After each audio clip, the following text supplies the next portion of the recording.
Saya ingin mengajukan pertanyaan ini kepada Dokter Nadia. Dokter, pada tanggal 4 Juli lalu, 1 hari eh, setelah PPKM darurat ini diberlakukan, itu rumah sakit langsung penuh.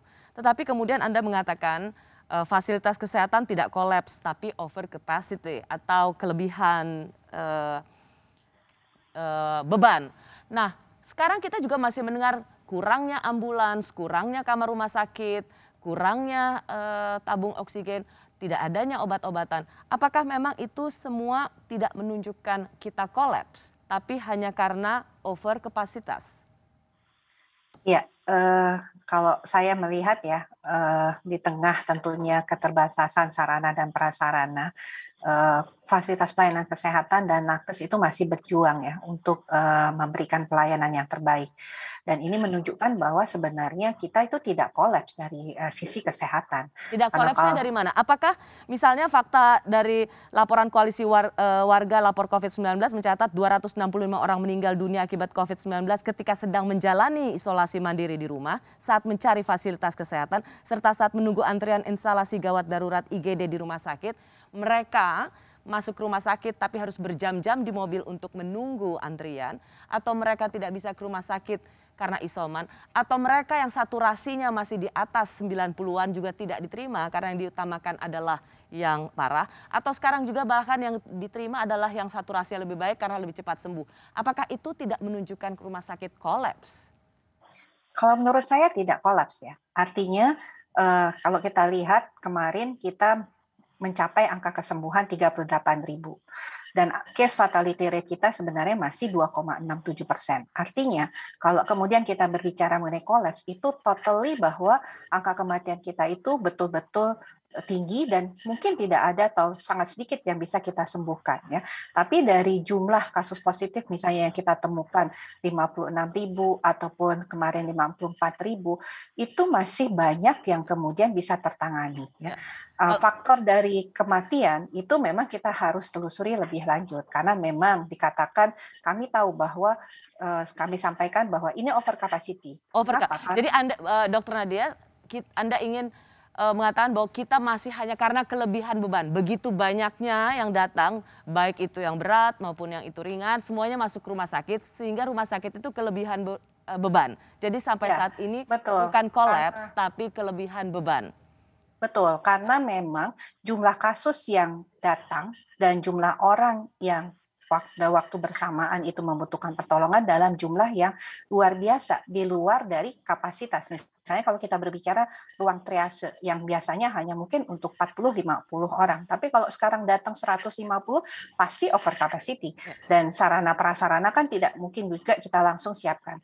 oke. Tapi kalau kemudian kita mengatakan itu kolaps, saya sangat sedih karena bagaimana rasanya kita menjadi tenaga kesehatan yang harus tetap berjuang di tengah beban yang sangat besar dengan keterbatasan yang tadi ada.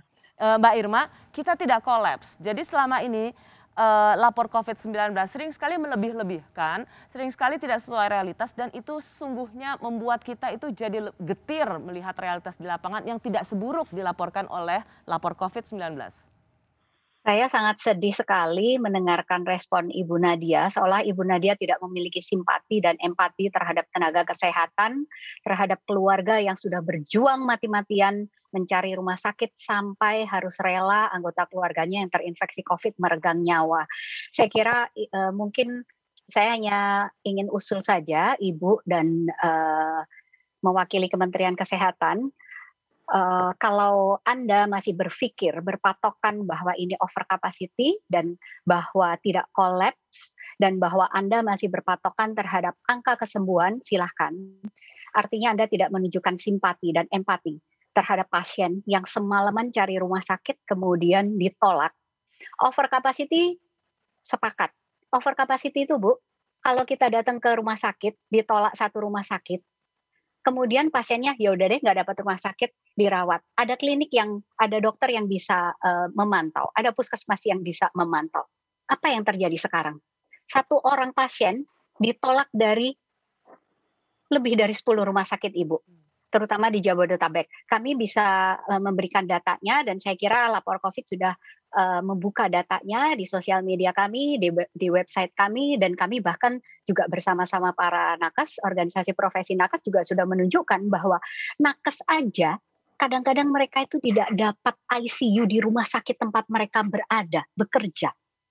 Kalau over capacity itu sekedar nggak bisa masuk rumah sakit, kemudian masih tertolong. Tapi ini nggak bisa masuk rumah sakit karena kapasitasnya penuh, lalu mati.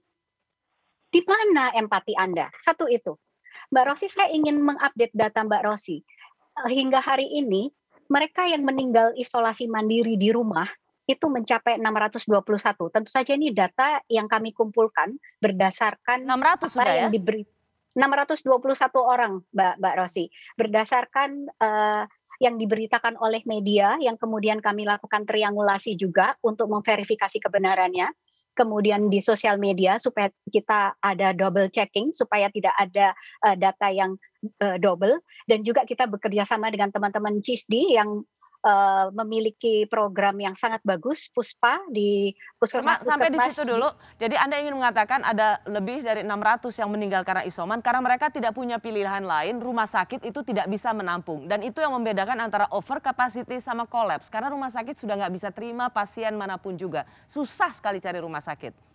Betul, ya, saya Mbak Rosi kurang setuju ya kalau kami disampaikan bahwa kita tidak empati. Justru kita harus menebarkan energi positif ya, karena justru kita melihat perjuangan daripada nakes yang begitu berat ya, yang harusnya kita tidak meniadakan dengan mengatakan bahwa fasilitas pelayanan itu kemudian kolaps, karena mereka lah yang berjuang di depan. Saya sangat tentunya sedih ya melihat begitu banyak korban yang kemudian tidak mendapatkan layanan secara optimal.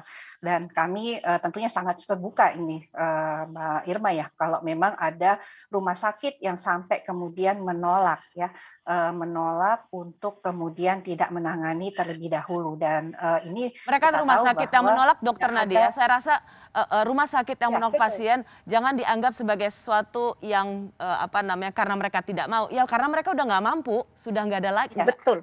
Jadi tapi betul tidak sekali. Boleh secara tentunya. Terus apakah kemudian kita membiarkan pasien tersebut tidak tertanggulangi? Jadi, Dokter Nadia, betul rumah sakit, dokter itu tidak boleh menolak pasien. Tapi kan dokter pasti ke lapangan, dokter. Tidak mungkin mereka bisa menerima semua pasien. Itu banyak sekali yang tidak tertangani di rumah sakit. Jadi ya, karena jumlah pasiennya kan meningkat ya. Tapi kita harus tetap, itu sudah sumpahnya seorang dokter untuk memberikan pelayanan. Dokter Nadia, mohon maaf saya mohon maaf memotong. Saya ingin menyampaikan bahwa selama ini kami juga mendampingi pasien dan keluarga pasien ya mencari rumah sakit, dan kami bersama keluarga dan bersama tim puskesmas, bahkan bersama tim dinkes di kabupaten atau kota masing-masing, karena kita nggak bisa sendirian seperti yang tadi disampaikan oleh Pak Menteri bahwa kita harus kolaborasi. Itu yang kami lakukan. Yang kami dapatkan adalah semua tenaga kesehatan mulai dari level puskesmas, mulai dari level rumah sakit juga. Itu mereka bekerja keras luar biasa. Mereka mengorbankan apapun untuk menolong pasien-pasien yang datang. Mereka menolak itu nggak mau, Dok. Mereka menolak itu nggak mau, tetapi mereka kekurangan tenaga untuk menerima satu pasien pun. Oksigen menipis, betul. Jadi kita tidak boleh menipis, wheelchair juga tidak ada.